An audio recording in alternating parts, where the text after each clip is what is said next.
Hello everybody, मेरा नाम है विशाल। आप सबका स्वागत है स्टॉक बॉक्स के बिजनेस स्टैंडर्ड एनालिसिस वीडियो में। यहाँ पर हम डिस्कस करते हैं कुछ बढ़िया इंटरेस्टिंग आर्टिकल्स जो आपके काम के आर्टिकल्स हैं बिजनेस न्यूज़पेपर से। सो वी वांट कि हम जो इंपॉर्टेंट न्यूज़ है आपके लिए वो लेकर आए एनालिसिस के साथ, क्योंकि कई लोगों को बिजनेस न्यूज़पेपर्स पढ़ने में दिक्कत होती है। और सबसे इंपॉर्टेंट अगर मैं कहूँगा न्यूज़पेपर्स हैं तो बिजनेस न्यूज़पेपर्स ही हैं, चाहे आप किसी भी फील्ड से हो। तो यहाँ पर हम सीखेंगे कि किस तरीके से बिजनेस न्यूज़पेपर्स को पढ़ना है, क्योंकि ऑफ कोर्स ये थोड़ा चैलेंजिंग होता है, स्पेशली जो लोग शुरुआत कर रहे हैं और जो बिजनेस बैकग्राउंड या कॉमर्स बैकग्राउंड से नहीं है। तो आते हैं आज के पहले आर्टिकल पे। Number wise, India spending billions of junk food. हम लोग इंडिया जो है इस वक्त बिलियंस ऑफ रुपीज और बिलियंस ऑफ डॉलर्स में भी स्पेंड कर रहा है जंक फूड पे। जंक फूड मतलब fast food, right? Pizza, burger, noodles, तो ये सब चीजें। और यहाँ पे अगर आप देखें, इसकी वजह से हो रही है प्रोडक्टिविटी लॉसेस, क्योंकि हेल्थ एलिमेंट्स बहुत ज्यादा बढ़ रहे हैं, ठीक है? और लॉसेस हो रहे हैं बिलियंस ऑफ डॉलर्स में। तो ये कैसी इंडस्ट्री है? इस इंडस्ट्री में, फूड इंडस्ट्री के तो पैसे बढ़ ही रहे हैं, ग्रोथ हो रही है, राइट? और उसके बाद हेल्थ केयर में भी ग्रोथ हो रही है। तो ये इंडस्ट्री इसको पूरी तरीके से सपोर्ट कर रहे हैं यहाँ पे। तो अगर आप इस तरीके से देखें तो न्यूज़ तो बड़ी नेगेटिव है, राइट? और किस तरीके से आप ये देखिए, इंडियंस के लिए बहुत ही नई चीज़ है। अगर हम डिस्कस करें ऐसे थोड़ा इन डेप्थ में, तो इंडियंस यूजुअली घर पे ही खाना खाते थे। साल में एक बार कभी हो गया तो बाहर पूरी फैमिली जाके बाहर खा रही है, विच इज़ वेरी रेयर अगर आप कुछ साल पहले की बात करें। तो ये एक बहुत ही नया कल्चर है। और ये सब चीज़ें फॉरेनर्स रोज खाते हैं, बट वो बिल्कुल अलग होते हैं, इतने तले हुए नहीं होते, बहुत ही हेल्दी होते हैं। उनके लिए वो ब्रेड और चावल और दाल खाने की तरह है। बट हमारे यहाँ जो ये सेम सिमिलर जो चीज़ मिल रही है, जो हम खाना चाह रहे हैं रोज, it is very unhealthy, right? ये प्रोसेस है, ऑयल बहुत ज़्यादा यूज़ हो रहा है, मसाले यूज़ हो रहे हैं। तो ऐसा नहीं कि आप रोज़ खा सकते हैं। तो इसकी वजह से आप देखिए कि इंडियंस की प्रोडक्टिविटी कम हो रही है और हेल्थ केयर इश्यूज बहुत ज़्यादा बढ़ रहे हैं। तो सबसे पहले एक बार देखते हैं कि क्या ग्रोथ है। देखिए, अल्ट्रा प्रोसेस्ड फूड, इसके जो सेल्स हैं ये डबल हो गए हैं 2011 से। तो ये है असेंशियल फूड ऑरेंज कलर में, और ये ब्लू कलर में है अल्ट्रा प्रोसेस्ड फूड। और देखिए किस तरीके से इसका ग्राफ ऊपर ही जा रहा है 2011 से। तो यहाँ पे most category worth over 1 trillion rupee by 2032 ये दिखाया गया है कि 1 ट्रिलियन रुपी की वैल्यूएशन किस किस कैटेगरी की होगी अल्ट्रा प्रोसेस फूड्स में। तो यहाँ पे देखिए, चॉकलेट और शुगर कन्फेक्शनरी क्या ग्रोथ है 2023 से 2032 तक का। सॉल्टी स्नैक्स, सबसे ज्यादा ग्रोथ मुझे लगता है सॉल्टी स्नैक्स में है, क्योंकि इस वक्त ये है बेवरेजेस के साथ, और ये करीब करीब चॉकलेट के साथ पहुंच जाएगा 1.6 पहुंच जाएगा 0.6 से। इसके अलावा आप देखें, रेडीमेड और कन्वीनियंस फूड में कुछ बहुत ज्यादा आपको नहीं देखने को मिल रहा है। ब्रेकफास्ट सीरियल्स, अगर आप देखें ये तो बिल्कुल ऑलमोस्ट फ्लैट ही है, लेकिन सबसे ज्यादा ग्रोथ आपको कहाँ देखने को मिल रही है? तो चॉकलेट में, दूसरा पैक चिप्स में, जो चिप्स के पैकेट्स हैं, और इसके अलावा रेडीमेड और कन्वीनियंस फूड में भी अच्छा खासा यहाँ पे आपको मोमेंटम देखने को मिल रहा है।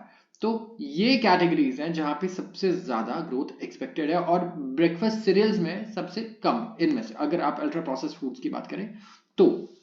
तो यहाँ पे इंडियंस जो है वो they are eating growing amount of fast food, और जो कंट्री है ये रैचेट कर रही है losses over eight. About 23% Indian adults हैं वो ओवरवेट हैं या ओबीज हैं, according to the recent report by global non profit. 23%। और ये नॉन प्रॉफिट है कौन? Access to nutrition initiative. तो इसके बारे में आप सर्च कर सकते हैं, और जरूर मैं कहूंगा कि जैसे ये खत्म हो एक बार सर्च करें इसके बारे में कि और भी ऐसे क्या रिपोर्ट्स और इंडेप्थ आप देख सकते हैं इसके बारे में फिर इंफॉर्मेशन। तो रिपोर्ट ऐड करता है कि जो चेंज है कंज्यूमर डाइट्स में, including prevalence of packaged food, ये सबसे बड़ा आप कह सकते हैं ब्लेम इसके ऊपर आना चाहिए। Rise in micronutrient deficiency. तो टोटल वॉल्यूम जो है अल्ट्रा प्रोसेस्ड फूड्स का वो 90% ज्यादा बढ़ गया 2011 से, WHO की रिपोर्ट के अकॉर्डिंग। रिटेल सेल्स ग्रोथ जो है वो थोड़ा, मतलब आप यहाँ पे स्लो डाउन देखेंगे पैंडेमिक के टाइम पे, बट वो अच्छा खासा रिकवर हो चुका है। और एसेंशियल फूड जो है जहाँ पे वॉल्यूम 106% बढ़ चुका है। तो अज्यूम करते हैं कि इकोनॉमी मान लीजिए हमारी 6% से ग्रो कर रही है, ठीक है? और डिस्पोजेबल इनकम क्या होता है? वो इनकम जो आप खर्च करने के लिए बचा है आपके पास, ठीक है? खर्च करने के लिए जो इनकम बचा है, डिस्पोजेबल इनकम, जिसे आप डिस्पोज कर सकते हैं, वो इनकम अगर इंप्रूव हो तो इसकी वजह से अल्ट्रा प्रोसेस्ड फूड्स की डिमांड बहुत ही ज्यादा बढ़ने वाली है। क्योंकि जितने भी यंगस्टर्स हैं, अगर उनके पास सैलरी एक्स्ट्रा आती है, कुछ भी आती है, तो वो या तो पार्टी करते हैं या बाहर जाते हैं, सेलिब्रेट करते हैं चीज़ों को और बेटर तरीके से आप कहेंगे या फिर कंजम्पशन उनका इंक्रीज होता है, तो सबसे ज़्यादा इस सेगमेंट में इंक्रीज होता है। क्योंकि ओवरऑल अगर एक 50 साल के आदमी की इंक्रीमेंट हो और एक 25 साल के लड़के की या लड़की की इंक्रीमेंट होती है सैलरी में, तो आप देखिए 50 साल का आदमी अल्ट्रा प्रोसेस फूड में ज़्यादा पैसा नहीं खर्च करेगा एज कम्पेयर टू जो 25-26 साल का है। तो ये एक डिफरेंस है कि दोनों के जो हैबिट्स हैं और कल्चर है बहुत डिफरेंस है। जो हम 50s में आज लोग हैं उनके लिए बाहर खाना वाज रेयर, राइट, और अभी ये बहुत ही ज़्यादा कॉमन है। हमारे अंदर अभी ये समझ नहीं है कि हम जैसे इमिटेट कर रहे हैं जो बाहर के जो खाने हैं उन्हें हम डेली बेसिस पे कंज्यूम करने की कोशिश कर रहे हैं। ये हमारे अभी we haven't adopted to the fact कि ये हम डेली नहीं खा सकते। ये इसका रीजन है। इसके अलावा ओबेसिटी और नॉन कम्युनिकेबल डिजीजेस जो है blamed on unhealthy diet are causing labour productivity losses in hundreds of billions of dollars. Labour productivity भी हमारी कम हो रही है। तो ये जो रिपोर्ट आई है United Nations Food and Agriculture Organization, India है वो थर्ड है among 154 countries ranked on estimated losses related to unhealthy dietary patterns. बहुत ही खराब रैंकिंग है इंडिया की। हम लोग नीचे से थर्ड हैं, ठीक है, 154 कंट्रीज में। सॉरी इंडिया, सॉरी या आप कह सकते हैं थर्ड है हम लोग अमंग 154 कंट्रीज जहां पे एस्टिमेटेड लॉस, जो लॉस होता है खराब डाइट पैटर्न की वजह से, इसको अगर आप वैल्यू करें तो जो कॉस्ट है वो है $669 बिलियन। मतलब आप खराब डाइट खा रहे हैं, ठीक है, इसका मतलब अगर आप सही से डाइट नहीं ले रहे हैं तो इसकी वजह से आप जो काम कर सकते हैं यूजुअली अपने पोटेंशियल को यूज कर सकता है, इंडियंस वो पोटेंशियल सबसे ज्यादा लूज कर रहे हैं बिकॉज ऑफ दिस। तो परचेजिंग पावर पैरिटी बेसिस पे $669 बिलियन का लॉस हुआ है। और यूनाइटेड स्टेट्स का जो कॉस्ट है वो हाईएस्ट है क्योंकि ओबेसिटी प्रॉब्लम सबसे ज्यादा यूएस में है, फॉलोड बाय चाइना। तो यहाँ पे आप देख सकते हैं कितना बड़ा इशू है ये आजकल के जमाने में।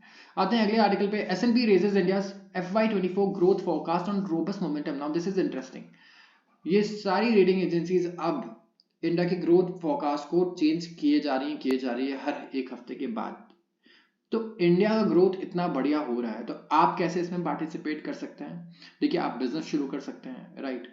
अगर आप जॉब कर रहे हैं तो आप बेटर अपॉर्चुनिटीज ढूंढ सकते हैं और उसके साथ ही आप चाहे तो इन कंपनीज में ये सेक्टर्स जो इतना ग्रो कर सकते हैं आगे, जिनका पोटेंशियल है, आप उनमें निवेश कर सकते हैं पैसिवली। थोड़ा आप चाहे तो SIP की तरह इन्वेस्ट करें या फिर आप ट्रेड करके करें, जैसे भी आप कर सकते हैं। और इसके लिए स्टॉक बॉक्स भी आपकी हेल्प कर सकता है क्योंकि स्टॉक बॉक्स है एक SEBI registered research analyst.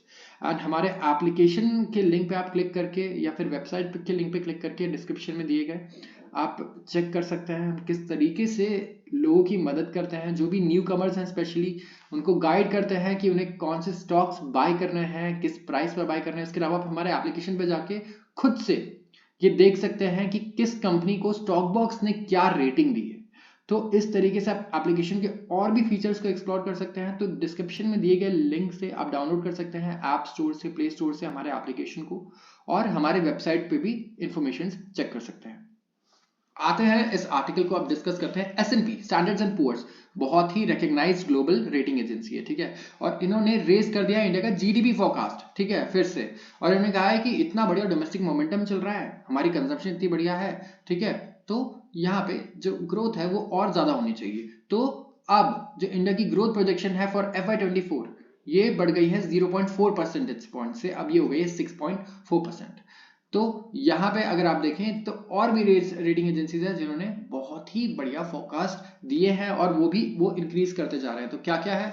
S&P global 6.4, IMF international monetary fund ने 6.3% कहा है, वर्ल्ड बैंक ने कहा है 6.3%, मूडीज ये भी S&P की तरह ही है और इन्होंने 6.7% बोला है, मॉर्गन स्टैनली 6.5% एंड RBI का एस्टिमेशन है 6.5%। तो इंडिया की जो GDP है ये इसने एक्सीड किया है the 2019 level by 15.5% in the first half of current financial year and the fixed investment had recovered more than private consumer spending. यहाँ पे अगर आप देखें तो जितना भी डेटा आ रहा है, जितनी भी रेटिंग एजेंसीज का अच्छा खासा आ रहा है। इन्फ्लेशन को लेके भी ये लोग ज्यादा चिंतित नहीं है, ऑल्दो RBI ने इन्फ्लेशन को लेके कुछ नहीं कहा है अभी, राइट, उन्होंने नहीं कहा है कि इन्फ्लेशन की प्रॉब्लम सॉल्व हो गई है कुछ, बट ये रेटिंग एजेंसीज इतना ज्यादा कुछ प्रॉब्लम नहीं देख रही है हमारे इन्फ्लेशन को लेके। यहाँ पे थोड़ा सा चाइना के बारे में भी लिखा गया है, चाइना का जो आउटलुक है ये भी इंप्रूव हुआ है, लेकिन ऑब्स्टिकल्स अभी भी वहां पर हैं। प्रॉपर्टी सेक्टर आप जानते हैं, वहां के जो टॉप प्रॉपर्टी कंपनीज थी वो सारी बैंकरप्ट हो रही थी, तो अभी भी कॉन्फिडेंस इतना ज्यादा वहां पे नहीं है। तो प्रॉपर्टी डाउनटर्न जो है एक बहुत बड़ा पेन पॉइंट है चाइनीज इकोनॉमी के लिए, लेकिन ग्रोथ मोमेंटम जो है वहां पे अभी पिक हुआ है because of policy support. Chinese government policies बनाने में लगी पड़ी है, नई नई पॉलिसीज आ रही हैं डेली कि किसी तरीके से इकोनॉमी को रिवाइव किया जाए। तो इस वक्त जो सबसे ब्राइटेस्ट स्पॉट है पूरे वर्ल्ड में वो तो इकलौता इंडिया ही है, अगर आप इन्वेस्टमेंट की बात करें और ग्रोथ की बात करें। तो आते हैं अगले आर्टिकल पे। 99% of the mobile phones use in India are made in India, says Vaishnaw. तो इंडिया खाली वॉल्यूम नहीं बढ़ाया हमने मोबाइल फोन इलेक्ट्रॉनिक्स प्रोडक्शन का, बल्कि वैल्यू भी हमने बढ़ाया, ये कहना है यूनियन मिनिस्टर अश्विनी वैष्णव जी का। इन्होंने मंडे को ये कहा कि कंट्री जो है एक मेजर एक्सपोर्टर बन गया है इलेक्ट्रॉनिक कंपोनेंट्स का। हम लोग इलेक्ट्रॉनिक कंपोनेंट्स एक्सपोर्ट कर रहे हैं इंडिया से अच्छे रिकॉर्ड लेवल पे। खाली फोन की बात नहीं हो रही है यहाँ, स्मार्टफोन्स की। तो जो रेलवेज और information technology and telecom minister, 3 ministry है इनके पास, रेलवेज, इंफॉर्मेशन टेक्नोलॉजी और टेलीकॉम। उन्होंने कहा कि जो इन्वेस्टमेंट्स हैं इलेक्ट्रॉनिक सेक्टर में ये है अराउंड 20 से 25 हजार करोड़ इंडिया में, और इंडस्ट्री ग्रो कर रही है एक्सपोनेंशियली।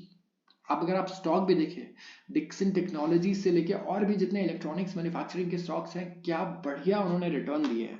तो ऑफ कोर्स ये उनके रेवेन्यू पे भी सपोर्ट करता है कि उनके आप रेवेन्यू ग्रोथ को देखिए और ये इन्वेस्टमेंट को देखिए, तो यू कैन सी कि हाँ इस बात में दम है। 99.2% मोबाइल फोन जो इंडिया में यूज हो रहे हैं वो मेड इन इंडिया है। अब वो मेड इन चाइना वाला टाइम गया इंडिया के लिए, बिकॉज हमारी इतनी प्रोडक्शन कैपेबिलिटी हो गई है कि हम खुद से बना तो रहे हैं अपने कंजप्शन के लिए, अब हम एक्सपोर्ट भी कर रहे हैं। तो मोबाइल फोन इंडस्ट्री को अगर आप अकेले देखें तो यहाँ पे एम्प्लॉयमेंट ये देता है करीब 2 से 2.5 लाख लोगों को, और इंडिया एक मेजर एक्सपोर्टर बन गया है इलेक्ट्रॉनिक कंपोनेंट्स का, और एक्सपोर्ट जो है ये बढ़ने ही वाले हैं आगे जाके। तो यहाँ पे हम खाली मोबाइल फोन्स को नहीं, अब हम जा रहे हैं लैपटॉप, पीसीज और सारे सेगमेंट्स में जहाँ पे इलेक्ट्रॉनिक प्रोडक्शंस हैं, उनका ये कहना है। तो कुछ मीडिया की रिपोर्ट्स आई, now this has to be read थोड़ा अलग तरीके से, क्योंकि ये है कुछ मीडिया की रिपोर्ट्स। उसके अकॉर्डिंग टाटा इलेक्ट्रॉनिक्स जो पार्ट ऑफ टाटा ग्रुप है, ये प्लान कर रहा है कि डबल कर देगा उसके एग्जिस्टिंग आईफोन केसिंग यूनिट जो है उसको, जो हुसूर में है कर्नाटका में। तो यहाँ पे अगर आप ये भी देखें तो of course this is a really good news, but next best thing क्या हो सकती है यहाँ पे कि इंडिया की कोई कंपनी खुद से अपना ओरिजिनल स्मार्टफोन लॉन्च करे। So this will be the biggest thing. अगर आप देखें जिस तरीके से चाइना ने किया, राइट, तो अब इट्स टाइम फॉर इंडिया कि हम अपना खुद का स्मार्टफोन भी बनाएं, राइट। हम सिर्फ जो असेंबल करके आज तक इंडिया में स्मार्टफोन्स मिले हैं वो ना मिले, we have to work in research as well. तो आपकी क्या राय है इस बारे में आप जरूर बताएं कमेंट सेक्शन में। अगर ये वीडियो पसंद आई हो तो चैनल को सब्सक्राइब कर लीजिए और इस वीडियो को लाइक करना बिल्कुल मत भूलिएगा। आपका बहुत बहुत धन्यवाद।